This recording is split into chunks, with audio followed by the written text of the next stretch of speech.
After making an exciting return to the NBA bubble, Orlando's Jonathan Isaac went down with a nasty-looking knee injury, and I'd definitely be concerned here about an ACL tear. Welcome back, everyone. I'm Dr. Brian Sutterer, and this is your #1 source for learning about everything related to sports injuries and sports medicine news. In this video, we're going to be taking a look at what happened here with Orlando Magic's Jonathan Isaac, specifically talking about the mechanism for why I'd be concerned about an ACL tear based on this injury footage. If you enjoy learning about this unique side of sports, then please consider subscribing to my channel and be sure and go follow me on Twitter for more real-time injury breakdowns and analysis, and let's get started. Playing the clip through here in regular speed right away, we can see Isaac drive in as he jumps, lands on that left knee, goes down, and is in a pretty significant amount of pain right away. If we back things up here and look in slow motion, we can get a better sense of exactly where things went wrong here and why I'm worried about an ACL tear. As Isaac is going in here, look and see when he jumps and plants right there on that left leg.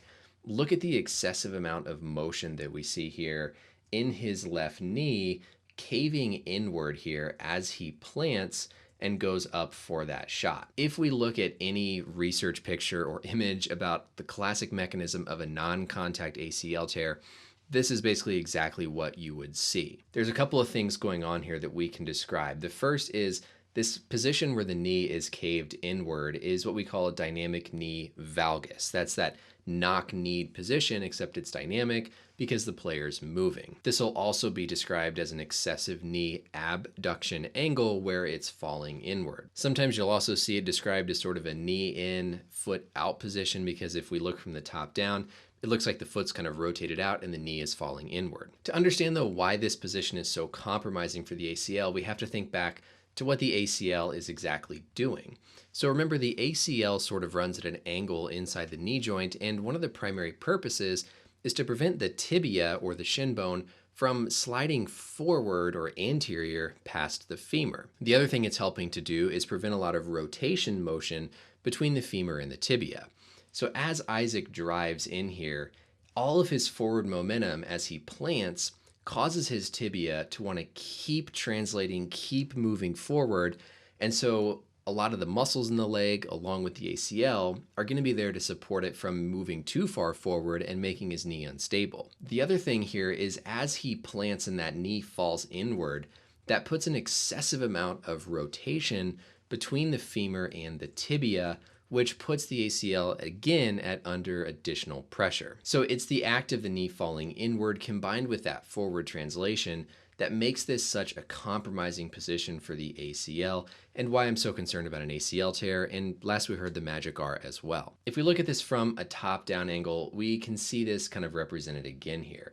As Isaac drives in, keep an eye on that left leg right here as he plants, you can already see his knee kind of starting to fall inward. And then as he does finally plant, boom, right there, all that momentum, his tibia is carried forward. He's getting this knee abduction moment as the knee falls inward. And those combined mechanisms put his ACL at significant risk here as his body's twisting even more when he goes up for this shot. Now, one of the first things I thought of when I saw this was how similar this looks to what happened with Derrick Rose when he had his ACL tear.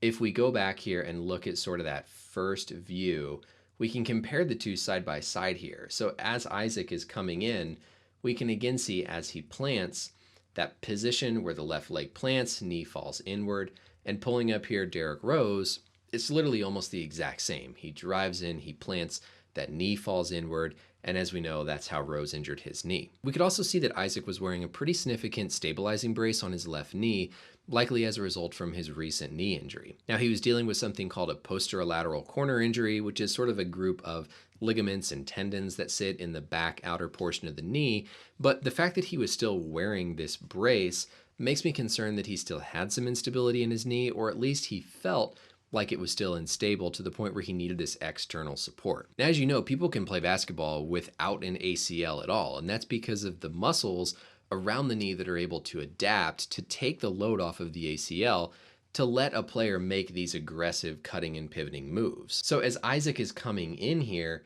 as he's planting, his hamstring muscles in particular are trying to fire along with the rest of the muscles in his core, around his pelvis, and around his knee to provide more stability to the knee.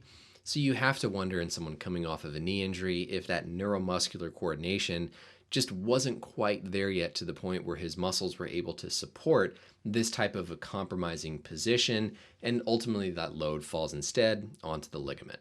Now, at the time of recording this, Isaac was on his way to get an MRI. We heard word that the Magic were also concerned about an ACL tear, so we'll stay tuned here to see what the final result is. Definitely concerning here just based on the pure mechanism. I'd be surprised if he avoided any major knee injury. That's it for the video though, everybody. Thank you as always for watching. Let me know any questions or comments down below, and until next time, we'll see you later. Bye.